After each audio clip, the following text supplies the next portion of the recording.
চাটনি তো অনেক রকমই খেয়েছেন। তবে বিটের চাটনি কি কোনোদিন খেয়েছেন? যদি না খেয়ে থাকেন তাহলে আজকের ভিডিও দেখে অবশ্যই বানাবেন বাড়িতে একবার।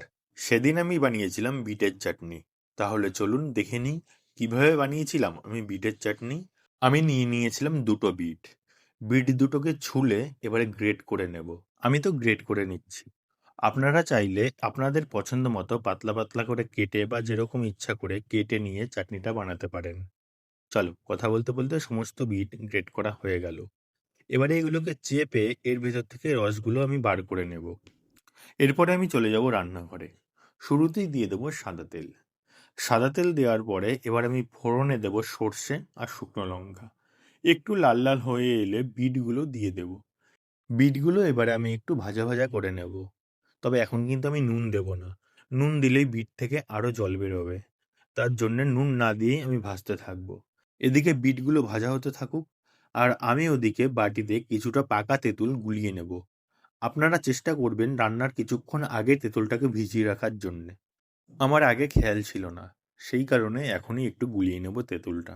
ব্যাস, বিটটাও ভাজা হয়ে গেছে। এবারে তেঁতুল গোলা জলটা আমি বিটের মধ্যে দিয়ে দেব। বিট খেতে তো এমনিতেই মিষ্টি হয়, সেই কারণেই তেঁতুলটা দেওয়া। তেঁতুলটা দিলে টক মিষ্টি ব্যাপারটা একসঙ্গে ব্যালেন্স হয়ে যাবে।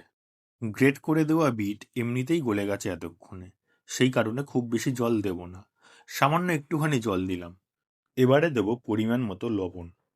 ব্যাস, এবারে ফুটতে থাকুক একটু। একটু ফুটে এলে তারপরে দেব চিনি। সবসময় একই রকম চাটনি না করে মাঝে মধ্যে কিন্তু এইরকম কিছু আলাদা করাই যায়। আপনারাও একবার বাড়িতে বানিয়েই দেখুন কেমন লাগে বিটের চাটনি খেতে। চলুন, এবারে দিয়ে দেবো আমি চিনি। খুব বেশি চিনি দেব না, বিটটা তো এমনিতেই মিষ্টি, সেই কারণে অল্প চিনি দিলাম। ব্যাস, এবারে একটু ফুটিয়ে নিলেই রেডি আমাদের আজকের রেসিপি বিটের চাটনি।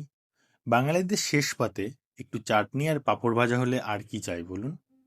আবার অনেকেই আছে চাটনি দিয়ে ভাত মেখে খেতেও কিন্তু পছন্দ করে। চলুন, রান্নাটা এবারে পুরো রেডি। আমি একটু শুকনো শুকনো করেই নামালাম। আপনারা চাইলে আর একটু পাতলা করতে পারেন। তা কেমন লাগলো আমাদের আজকের রেসিপি বিটের চাটনি, সেটা কিন্তু কমেন্ট করে একদম জানাতে ভুলবেন না।